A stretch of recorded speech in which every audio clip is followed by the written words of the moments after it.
I find myself overlooked as part of the normal family landscape. What I used to produce is symbolic and culturally central to the Japanese American family. I make rice. When the Rafu Shimpu published 101 Ways to Tell You Are a Japanese American Family, rice was mentioned 7 times.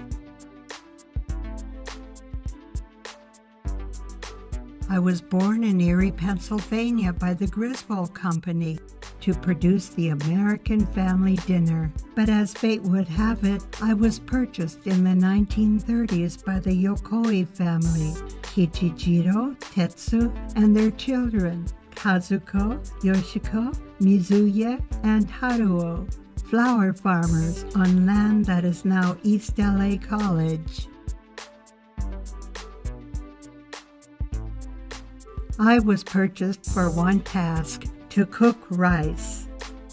I often felt the rinsing of rice, sometimes at a leisurely pace, sometimes in a fury, depending on whose turn it was to make the rice. Yoshi would volunteer to make the rice for lunch, as it would serve as an early escape from the farm chores. It is unknown if her siblings ever caught on.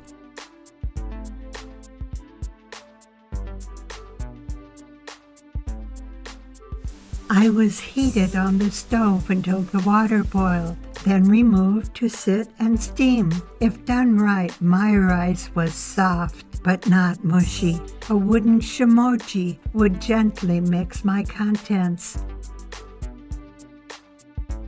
The rice clinging to my sides was either loved for my koge or scorned for cleaning its hardened remnants. Scrubbed daily to be used again for the next meal. I was treated with care, but largely overlooked, or so I thought.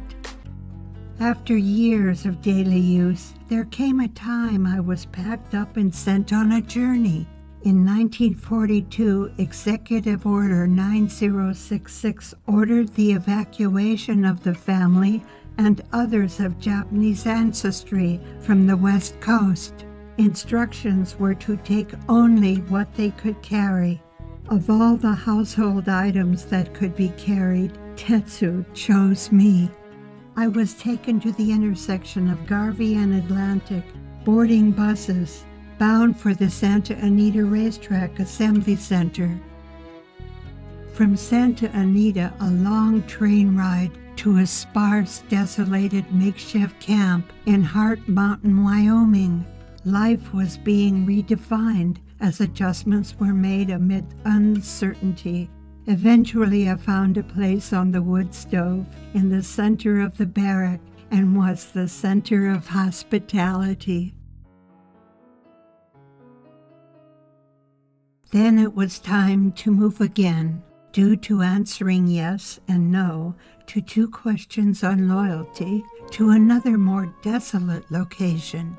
Desolation of hope, comfort, and security at Tule Lake Segregation Center in California. Conditions that became an armed camp under martial law, classified as enemy aliens. Most of who survived seldom talk of those experiences, and if they do, it is often with utter bitterness. In 1946, my journey took me across the Pacific Ocean, months on a ship with crowded conditions that remain forgotten until we were dumped on the shores of Tokyo Bay. Initially rejected by relatives, we journeyed through a decimated Japan, taken in by Tetsu's brother in the city of Nagoya. After Koichijiro died, surviving famine and destruction in a Japan controlled by the American occupational forces, I somehow made it back to the United States again, under better conditions, with hope, rejoining the kids and their spouses in America. Tetsu still used me faithfully as electronic versions made their way into most homes. but I was eventually retired. With time, I was put in storage and transferred from Kay and Missy in Los Angeles. Once Tetsu passed, I traveled to Chicago with Yoshi, then to Henderson, Nevada with Hank. I never left that box, but in looking back, I had spent time with Kay, Yoshi, Missy, and Hank. Rice cookers have evolved to sleek designs, fuzzy logic, and inner pots made of modern alloys, all to achieve what I used to produce with ease. I am now a relic of history, as an unrecognizable symbol of Japanese American culture. What I made is still a daily staple of Japanese American life.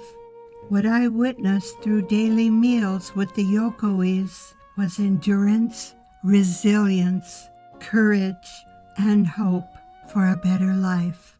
My hope is that the rice I produced helped bring a little comfort through their journey of life.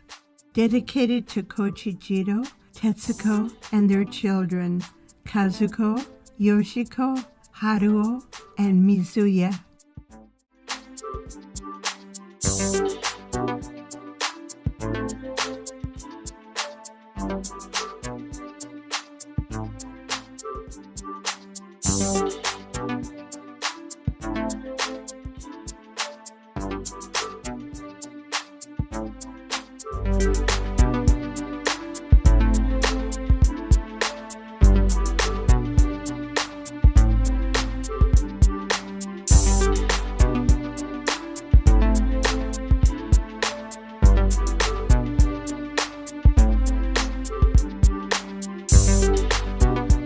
Just so it's rinsed, I don't care. I don't give a damn whether it's rhythmic or not. I like rice.